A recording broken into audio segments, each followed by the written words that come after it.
नमस्कार. आज पुन्हा आपल्या सर्व दर्शक जे श्रोते आहेत त्यांना आजच्या दिवसाच्या खूप खूप शुभेच्छा. तुम्ही सर्व आनंदित असाल आणि आपली ही जी प्रश्नांची एक शृंखला चाललेली आहे, तुम्ही ध्यानपूर्वक सर्वजण ऐकत असाल की ब्रह्मकुमारी प्रणिताबाईंजी स्वतः राजयोगाचा अभ्यास इतक्या वर्षापासून करतात आणि त्यांच्या अनुभवातून म्हणा किंवा त्यांची जी काही स्टडी आहे, स्वतःची एक्सपिरियन्स आहे, ते पण त्याच्यामध्ये शेअर करतात. समाजामध्ये ज्या वेळेला ते सेवा करतात तर त्यांच्यासमोर जे भिन्न भिन्न वर्गाचे लोक येतात आणि जे काही प्रश्न त्यांना विचारतात त्यांचं पण ते समाधान करतात. आणि अशाच प्रकारे जे काही त्यांनी लोकांचे समाधान केले, आपण ते समाधान आपल्या एक दर्शक श्रोत्यांच्या तळागाळापर्यंत पोहोचावेत आणि ज्या काही मनामध्ये शंका कुशंका आहेत त्या एक दूर व्हावेत म्हणून हा जो प्रोग्राम आहे आपण चालू केलेला आहे.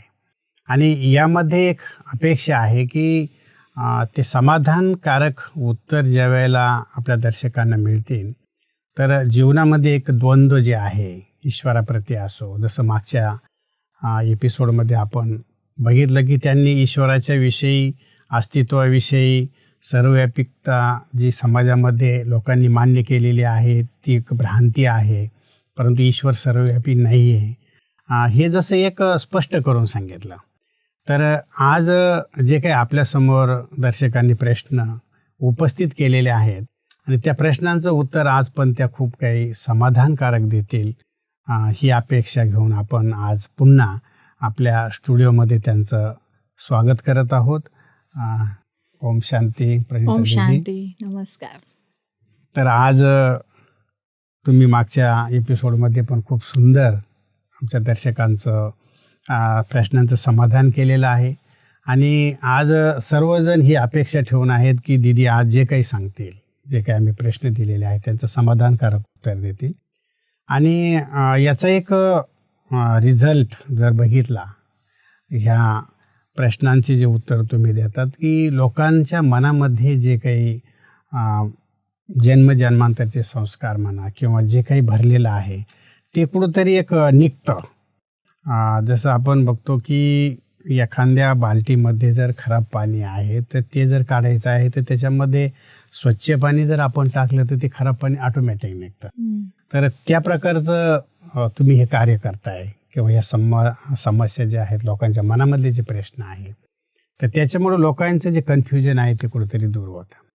तर जास्त वेळ न घेता आपण आज सर्वात पहिला प्रश्न जो आहे दीदींना हा विचारू की भक्तीमध्ये मी पण तुम्ही करत असाल माहीत नाही, परंतु ज्यावेळेला गणपती बसायचो तर त्यावेळेला लहानपणी शाळेमध्ये पण आम्ही गणपतीची आरती मानायचो आणि त्याच्यामध्ये जे वाक्य यायचं की त्यावेळेला ईश्वराच्या प्रती एक तो दुःख हरता आहे, सुख करता आहे. आणि आज पण बुद्धिजीवी लोक पण ज्यावेळेला आरती करतात त्यांची भावना ईश्वराच्या प्रती म्हणा की ईश्वर दुःख हरता आहे आणि सुख करता आहे. मग नेमकं पहिलं तुम्ही हा प्रश्न क्लिअर करा, याचं उत्तर लोकांसमोर क्लिअर करा, दर्शकांसमोर, की ईश्वराच्या प्रती दुःख हरता आणि सुख करता असं त्याच्या गायनामध्ये महिमेमध्ये का म्हटलेलं आहे? कारण परमात्मा एकमेव अशी सत्ता आहे जी या सृष्टीवर चाललेल्या नाटकामध्ये इन्व्हॉल्व नाहीये, या नाटकामध्ये अडकलेली, गुंतलेली नाहीये. सर्व आत्मे आणि सर्व जे पण महान संत, महंत, धर्मात्मे ते या सृष्टीच्या रंगमंचामध्ये ॲक्टर म्हणून ॲक्टिंग करण्यासाठी आले, अर्थात त्याचा ते भाग बनले नाटकाचा. पण परमात्मा या सर्व गोष्टीपासून परे असल्यामुळं ते सर्वशक्तिवान आहे आणि सर्वशक्तिवान असल्यामुळं संपूर्ण दुनियेचं दुःख हरण्याची ताकद परमात्म्यामध्ये आहे. आणि म्हणूनच त्यांना आपण भक्तीमध्ये म्हटलं दुःख हरता सुख करता. परमात्मा सर्वांचे दुःख दूर करू शकतात आणि सुख देऊ शकतात, पण कोणाचं ते पण त्यामध्ये बऱ्याचशा गोष्टी आहेत. पण हे स्वीकार करावंच लागेल की परमात्मा दुःख हरतात. म्हणूनच गायनामध्ये म्हटलं जातं की दुःख हरता आणि सुख सुख करता. करता. तो देणारा आहे म्हणून तुम्ही म्हणू शकता की तो हम्म. सुख देतो. हम्म. मग हे जे दुःख आहे, हम्म. मग ह्या दुःखामध्ये असं आपण म्हणू शकतो की तो दुःख पण देतो आणि सुख पण देतो. दुःख देणारा परमात्मा नाही. दुःख हे आपल्या कर्माचं प्रतिफळ आहे आणि सुख पण आपल्याच कर्माचं प्रतिफळ आहे. सुख आणि दुःख हे आपल्या केलेल्या कर्माचं रिटर्न आहे. आपण जे बी पेरणार तेच उगवणार ना. पण ते बी आपण कोणतं पेरतोय याच्यावरती आपलं जर लक्ष नसेल, आपण बी पेरलं बाभळीचं, बी पेरलं काट्याच्या वृक्षाचं आणि आपण अपेक्षा करतोय की आंब्याचं फळ आलं पाहिजे, गोड फळ मिळालं पाहिजे, असं शक्य नाहीये. कर्माचं प्रतिफळ आहे, परंतु त्या कर्माच्या प्रतिफळामध्ये बी पेरल्यापासून फळ येईपर्यंत मधला जो कालावधी आहे त्यामध्ये बऱ्याच काही प्रक्रिया चालतात आणि त्या प्रक्रियेमध्ये मनाला शक्ती देणारा ईश्वर आहे. म्हणून दुःख हरता आणि सुख करता म्हणलेले. कारण दुःख जेव्हा समोर येतं अर्थात ती विपरीत परिस्थिती आपल्या वाईट कर्माचं फळ आहे आणि त्याला दूर करण्यासाठी परमात्मा सरळ सरळ सांगतात की तुम्ही माझ्या आठवणीमध्ये राहा, तर तुमच्या मनाला शक्ती मिळेल. बऱ्याच वेळेस आपण पाहतो खूप मोठी परिस्थिती आपल्या जेव्हा समोर येते तेव्हा सर्वच जण म्हणतात की नाही आता सर्व गोष्टी सोडा आणि ईश्वराला आठवण करा. तर का आठवण करा? कारण त्या परमसत्तेसोबत जेव्हा आपण संलग्न होतो तेव्हा आपल्या मनाला ती शक्ती मिळते, हिंमत मिळते की त्या परिस्थितीला पार करण्याची ताकद परमात्मा देतात. हे वाक्य लक्षात ठेवायचे आपल्याला की ईश्वर आपल्या दुःखाला दूर करत नाहीत, त्या दुःखाला दूर करण्याचा रस्ता सांगतात, त्या आणि हा प्रश्न दुःखातून विचारला पार होण्याची क्षमता देतात. की ईश्वर आपलं दुःख दूर करत नाही. मग हा प्रश्न निर्माण होतो की मग त्याला आठवणच कशाला करायची? तुम्ही म्हणतात की त्याची आठवण करा आणि एकीकडे म्हणतात की तो दुःख दूर करत नाही, तर हे खूप मोठं नाही, विरोधाभास नाहीये हा.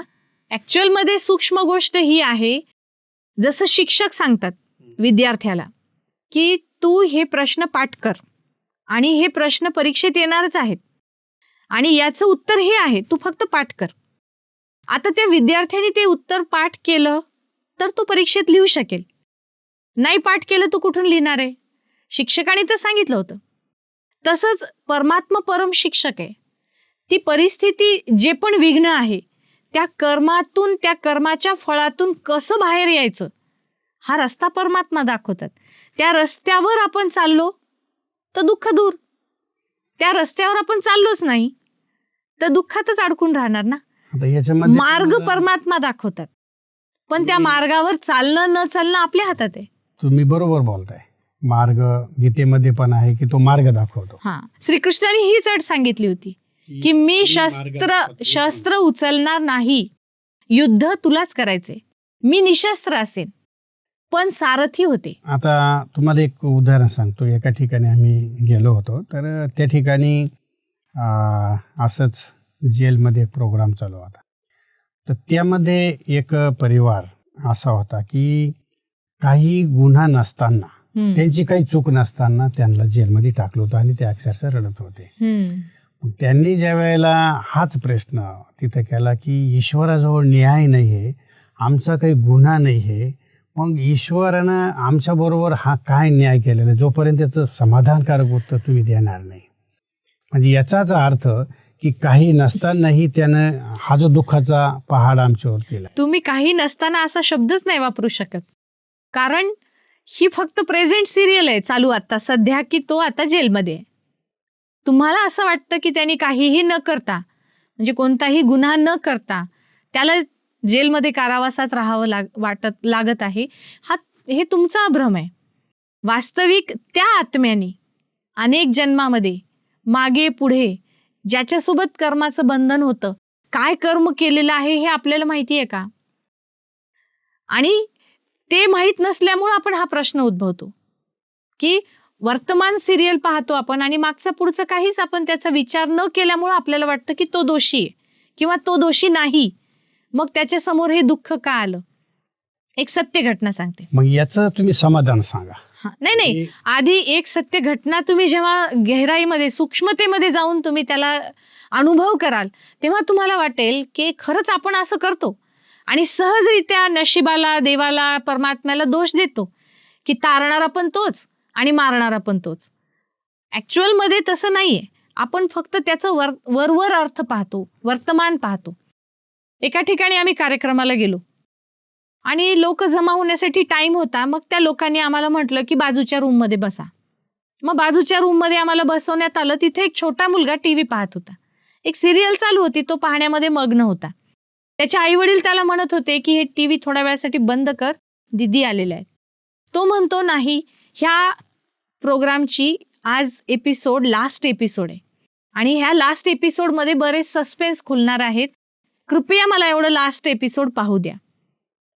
आता त्या रूममध्ये मी आणि तो दोघं जण होतो. बाकी सर्व कार्यक्रमाच्या तयारीला निघून गेले आणि प्रॅक्टिकलमध्ये आम्ही पाहिलं. आता तो बघत होता, मध्येच टाळ्या वाजवत होता, मध्येच खुश होत होता, मध्येच नाराज होत होता. पण मला मात्र काहीच कळत नव्हतं, कारण मी पण टीव्ही पाहत होते. मला काही लक्षातच येत नव्हतं, कशाचंच रिलेशन, कशाशी काय संबंध कळत नव्हता. आणि जेव्हा त्यामध्ये एक सीन पाहिला की एक व्यक्ती दुसऱ्या व्यक्तीला बेदम मारतो आणि त्याचा खून करतो. खून केल्यानंतर हा मुलगा जोराने टाळ्या वाजवतो, खुश होतो आणि म्हणतो की खरंच खूप चांगला एंड झाला, खूप चांगली सिरियलचा एंड खूप छान झाला. मग मी त्याला म्हटलं की अरे, त्यांनी त्याचा खून केला आणि तू म्हणतोय की हे चांगलं झालं, असं कसं काय? उलट त्यांनी वाईट काम केलं ना. तर तो छोटा मुलगा मला समजावून सांगतो की त्यांनी हे बरोबर केलं, कारण तुम्ही मागचे एपिसोड पाहिलेले नाही. मागच्या एपिसोडमध्ये त्यांनी असं वाईट काम केलं होतं आणि त्याचं हे फळ त्याला मिळायलाच हवं होतं. बघा, त्या छोट्याशा मुलाला त्या कर्माचं प्रतिफळ हे मिळायला पाहिजे होतं, हे कळालं त्याला. का? कारण त्यांनी टोटल एपिसोड पाहिलेले होते आणि मी फक्त वर्तमान एपिसोड पाहत होते. म्हणून मला ती खूनवाली गोष्ट चुकीची वाटली. तुम्ही म्हणताय त्याला जेलमध्ये विनाकारण टाकलं, तुम्हाला चुकीचं वाटत आहे. पण त्याचं भविष्यकाळ आणि भूतकाळ फक्त कोणाला माहितीये? या सृष्टीच्या जगत नियंत्याला. तुम्ही खूप छान याचं उत्तर दिलं, ह्या प्रश्नाचं उत्तर. तर याच्यामधून हा एक निष्कर्ष निघतो की प्रत्येक घटनेच्या मागं, प्रत्येक व्यक्तीची ज्या जीवनामध्ये घटना होतात त्याचं कनेक्शन जे आहे, कुठंतरी जे मागच्या जन्माचे जे कर्म आहे त्या कर्माशी कनेक्ट आहे. याच्यामध्ये ईश्वराचा काही संबंध नाही. तसं प्रत्येक कर्माचं नाही म्हणता येणार. प्रत्येक कर्माचं नाही म्हणता येणार. जेव्हा दुःख येत आहे किंवा जेव्हा सुख येत आहे, बघा, जीवनामध्ये, समाजामध्ये वावरत असताना एखाद्यासाठी तुम्ही खूप जीवापाड सर्व केलेलं आहे, पण त्या व्यक्तीकडून दुःखच मिळतं. आणि कधी कधी ज्या व्यक्तीसाठी तुम्ही कधीच काही केलेलं नाही, तो अनपेक्षितपणे तुम्हाला मदत करण्यासाठी येतो, अनपेक्षितपणे वारंवार सहयोग द्यायला लागतो. असं का होतं? परंतु प्रत्येक गोष्टीसाठी नाही, सुख आणि दुःखासाठी. तुम्ही जे आता सांगितलं की एक म्हटलं जातं, असं साहजिक माणूस बोलतं की प्रत्येक घटनेमाग काहीतरी कारण असतं, कारण शिवाय ती घटना होत नाही. ते आहे. म्हणजेच आपण जर बघितलं की तुमचं कुठं जाणं येणं, कोणाला भेटणं, तर हे कुठंतरी त्या आत्म्यांचं जसं आपण म्हणतो काहीतरी जन्मामध्ये लेनदेन असेल म्हणा, त्याला आपण काहीतरी घेणं देणं आहे तुमचं, तसं तुम्ही जाऊ शकत नाही. म्हणजेच हे कुठंतरी एक जाळं जे आहे, आपण जसं तुम्ही आता स्पष्टीकरण केलं की हे कनेक्शन आहे, ती घटना होणं हे आपल्याला आता माहीत नाही, कारण प्रेझेंट आपण ते बघत नाही. पण मागच्या जन्मामध्ये जसं आपण बघतो की एखाद्या व्यक्तीचा ऍक्सिडेंट झाला, त्याच्यामध्ये गेला, तर लोक काय म्हणतात की मी त्याला सांगितलं होतं तू जाऊ नको, पण त्याला ऐकलं नाही आणि तो गेलाच. म्हणजे लोक काय करतात की बरोबर आहे. म्हणजे याच्या मागे हे एक म्हटलं जातं, जसं तुम्ही हा पॉइंट क्लिअर करताय की ईश्वर याच्यामध्ये इंटरफेअर करत नाही, तो दुःख देत नाही. ती घटना होणं किंवा त्याच ठिकाणी जाणं किंवा त्यानं न ऐकणं, हे कुठंतरी मागची जी क्रम आहे जुडलेला, त्या क्रमाशी ते जुडलेलं असावं आणि म्हणून तो व्यक्ती तिथं जातो आणि त्याचं जीवन तिथं संपलं जातं. परंतु आपल्याला ते माहीत नसल्यामुळं आपण म्हणतो की बघा त्याने ऐकलं नाही, आणि जर ऐकलं असतं. पण त्यावेळेला जर त्याला ईश्वराची स्मृती असेल तर कदाचित ईश्वर त्याच्या बुद्धीला टच करू शकतात. म्हणून ईश्वराला दुःख हरता म्हणलेले. पण त्यावेळेला जरी स्थळ काळ वेळ फिक्स असेल, पण त्यावेळेला जर त्याला ईश्वराची स्मृती नाही, तर जिथे काही होणार नाही तिथे पण होऊ शकतं. म्हणून तर म्हणलेले दुःख हरता सुख करता. म्हणजे तुम्हाला एक म्हणायचं की जर अशा वेळेला ईश्वराच्या स्मृतीमध्ये जर व्यक्ती असला तर त्याला- रक्षा होते, तर रक्षण होऊ शकतं. सुरक्षा कवच उत्पन्न होतं. म्हणून म्हटलेलं आहे ना, जाको राखी साईया मार सके न कोई. म्हणजे हा प्रश्न तुम्ही खूप काही चांगल्या प्रकारे क्लिअर केला की ईश्वर दुःख देत नाही. नाही, जे काही दुःख आपल्याला मिळतं ते ते आपल्या आपल्या कर्माचं कर्मामुळं प्रतिफळ. मिळतं किंवा सुख पण आपल्या कर्मामुळं मिळतं. म्हणजे जर मला एखाद्याकडून प्रेम पाहिजे, सन्मान पाहिजे, तर मी तो दिला तर मला रिटर्नमध्ये मिळतं. हा सिंपल समाजामध्ये सिद्धांत आहे. आणि मी कधी जर- कधी हा पण प्रश्न असतो, तुमचा पण कदाचित हा प्रश्न असेल की मी एखाद्यासाठी खूप जीवापाड सुखच दिलेलं आहे, त्याच्यासाठी सहयोग दिलेला आहे, मदत केलेली आहे, प्रत्येक वेळेला त्याची काळजी घेतलेली आहे, परंतु तरी पण त्या व्यक्तीकडून दुःखच मिळतं. मी त्याच्यासाठी सर्व गोष्टी चांगल्या केल्या तरी पण तिकडून दुःख मिळतं. मग याचं कारण काय? तर याचं मूळ कारण आहे की कधीतरी दुःख देण्याची ऍक्शन झालेली आहे. ऍक्शन गेट्स रिॲक्शन, कोण झाली? न्यूटनचा लॉ. मी कधीतरी, या जन्मात नसेल, कधीतरी मी तुम्हाला दुःख दिलेलं आहे, त्रास दिलेला आहे, या जन्मात मी तुम्हाला सुख देत आहे. पण जर मी सुख देऊन पण तिकडून दुःखच येत आहे, तर कधी ना कधी ते बी, ते वाईट कर्माचं बी मी पेरलेलं आहे, त्याचं फळ आज माझ्या समोर येत आहे. त्यामुळे त्यामध्ये दुःख मानण्याची गोष्ट नाही. जर समोरून मी चांगल्या गोष्टी करूनही समोरून जर निगेटिव्ह गोष्ट येत असेल, नकारात्मक भावना, नकारात्मक प्रतिफळ येत असेल, तर समजून घ्यायचं की माझं कर्ज फिटत आहे, जे मी मागं घेतलं होतं. एखाद्याचं कर्ज काहीच न करता जर आपोआप माफ होत असेल, तर त्याला दुःख होईल का सुख? सुख होईल ना, आनंद होईल ना. तसं अजाणतेपणे मी कोणतंही वाईट कर्म आज करत नसतानाही जर दुःख मिळत आहे, तर समजून घ्यायचं कुठला तरी मागचा हिसाब, लेनदेन आज हलकं होत आहे, माफ होत आहे. तर त्यामुळे त्यात दुःख नाही मानायचं. म्हणून दुःख हरता ईश्वर आहे. खूप छान याचं विश्लेषण तुम्ही केलं. दुसरा एक प्रश्न असा विचारायचा आपल्या दर्शकाकडून आलेला आहे की आज आपण बघतो की जसं आता प्रत्येक ठराविक वर्षानंतर नाशिक, त्र्यंबकेश्वर, बनारस या ठिकाणी जसं हरिद्वारला ज्याला आपण म्हणतो की मेळे होतात किंवा कुंभमेळ्यामध्ये लोक जातात. पूर्ण भारतामधून लोक जातात आणि विश्वभरातून येतात. विश्वभरातून येतात. आणि लोकांची एक भावना आहे की आपण जर गंगा स्नान केलं तर आपले जे पाप आहेत तर ते नष्ट होतात. तर याच्याबद्दल तुम्हाला काय सांगणार दर्शकांना? बऱ्याच जणांना असं वाटतं, कारण आपला विषय दुःख हरता सुख करता, तर बऱ्याच जणांना वाटतं की हे दुःख जे आहे ते स्वीकार करतात या गोष्टीला, की दुःख जे आहे माझ्या वाईट कर्मामुळे येत आहे. मग हे कुठंतरी दूर व्हावं म्हणून गंगा स्नान करण्यासाठी जात, किंवा त्रिवेणी संगम जिथे असतो म्हणतात तिथं पाप नष्ट होईल, आणि पाप नष्ट झालं की दुःख संपेल आणि मग सुख मिळेल. पण मला हा प्रश्न आपल्याला विचारायचा आहे की गंगा स्नान अर्थात पाणी, जलतत्व, जलतत्वानी जे स्थूल तत्व आहे त्यांनी सूक्ष्म आत्म्याला धुता येईल का? नाही. जलतत्वानी फक्त शरीर स्वच्छ होईल. मध्ये जी सूक्ष्म आत्मा आहे, ज्याला या स्थूल नेत्राने आपण पाहू पण नाही शकत, त्याला साफ करण्यासाठी गंगाजल पर्याप्त नाही. त्यासाठी ज्ञान, जल आणि योग शक्ती आवश्यक आहे. जितकं आपण ज्ञान आणि योगाने आत्म्याला स्वच्छ करू, तितकं आपले कर्म बदलतील आणि मग शरीराच्या इंद्रियांना आपोआप स्वच्छता मिळेल. फक्त गंगा स्नान करणे हे असं होईल जसं मंदिराचा गाभारा पूर्ण स्वच्छ धुतला पण मूर्तीचा अभिषेकच नाही केला. शरीराला तुम्ही स्वच्छ साफ केलं गंगा स्नान करून, पण मध्ये आत्मा मूर्तीला जर मन बुद्धी संस्काराला आपण परिवर्तन नाही केलं, तर गंगा स्नानाने पवित्र आपण होऊ शकत नाही. हे फक्त बाह्य गोष्ट झाली, स्थूल भौतिक गोष्ट झाली. परंतु आज तुम्ही हे याचं जे उत्तर दिलं याच्यामध्ये एक प्रश्न असा निर्माण होतो की ठीक आहे, लोकांचं हे म्हणणं आहे की ही भौतिक बाह्य गोष्ट आहे, परंतु त्यांचं एक लोकांचं एक समाजामध्ये मान्यता आहे की डायरेक्ट आम्ही सूक्ष्मतेकडे पोहोचू शकत नाही, तिथपर्यंत नाही पोहोचू शकत. म्हणून ह्या क्रियेमधून कमीत कमी नाही काहीतरी तर पाप नाही, समाप्त तुम्ही बरोबर होतील. म्हणताय.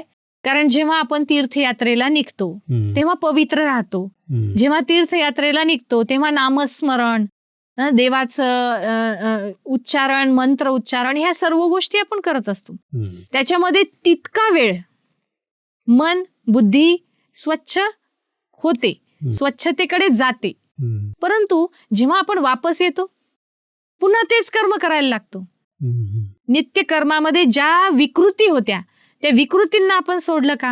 हम्म. नाही सोडलं. मग शरीर साफ झालं, आत्मा पुन्हा जैसे की वैसी, हम्म. जशाच तशी राहील, तर मग पुन्हा पापाचं ओझं नाही चढणार का?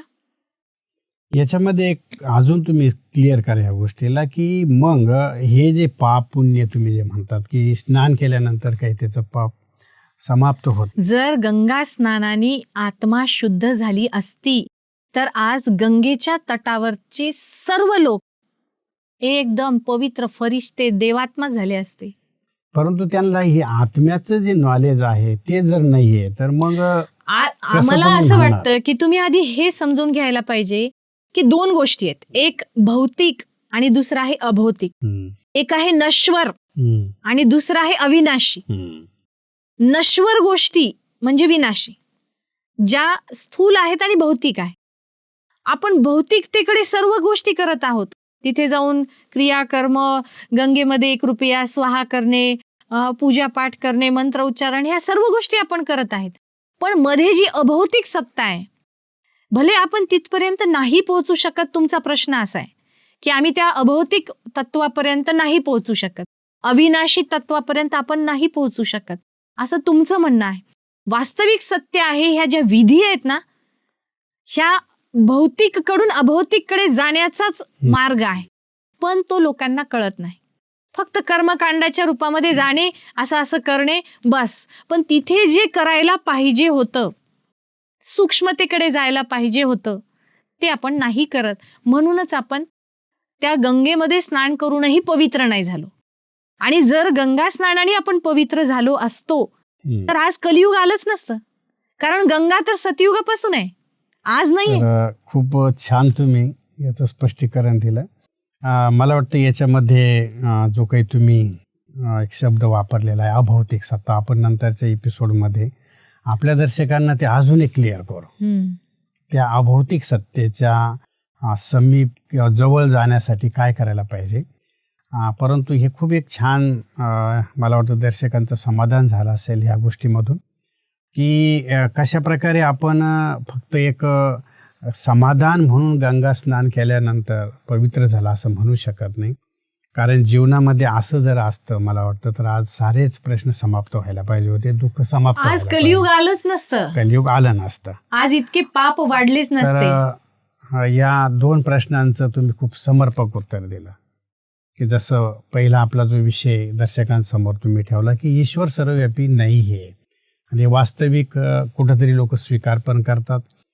दुसरी गोष्ट की गंगा ही पतित पावन, जेव्हा तुम्हाला सांगितलं की वास्तविक याच्यामध्ये कोणतं स्नान करायला पाहिजे, वास्तविक काय आपण आहुती द्यायला पाहिजे, हे आपण पुढल्या याच्यामध्ये तुम्ही दर्शकांना समजावून सांगताल. तर खूप सुंदर प्रकारे तुम्ही इथं आलात, तुमचा वेळ देत आहे, आणि इतका अमूल्य वेळ देऊन मला वाटतं की आपल्या दर्शकांच्या जीवनामध्ये कुठेतरी एक परिवर्तन निश्चित होत असेल. कारण त्या ज्या काही बोलतात त्या काही त्यांचं कडलं ज्ञान नाही, ते डायरेक्ट ईश्वराकडून त्यांना ते एक प्राप्त झालेलं असावं. आज तुम्ही जे म्हणताय ईश्वराकडून प्राप्त झालेलं असावं, ॲक्च्युअलमध्ये वास्तविक सत्य आहे परमात्मा सागर आहे ज्ञानाचा, आणि परमात्मा ज्ञान गंगांना उत्पन्न करतात. ज्ञानाची गंगा, पाणीची गंगा नाही. पाण्याची गंगा सुद्धा म्हणतात ना, शिवाच्या जटेतून ती उत्पन्न झाली. तर त्यामागे हा भावार्थ आहे. आणि आपण तो सूक्ष्मतेकडे समजून घेतला पाहिजे. पुढील भागामध्ये आपण जरूर याला स्पष्ट करू. तर खूप खूप धन्यवाद, तुम्ही इथं आलात आणि आमच्या दर्शक श्रोत्यांना जे काही तुमचे सुमधुर महावाक्य आणि त्याच्याद्वारे जे काही समाधान केलं, तर आमचे दर्शक श्रोता असेच जुडून राहतील आणि जे जे काही तुमचे प्रश्न आहेत ते तुम्ही विचारत जा. त्याचं उत्तर देण्यासाठी आपल्याबरोबर नंतर पण प्रणिताबाईंचे उपस्थित राहतील. पुन्हा आपल्या सर्वांचं खूप खूप धन्यवाद. दीदींचे पण धन्यवाद. धन्यवाद. ओम शांती.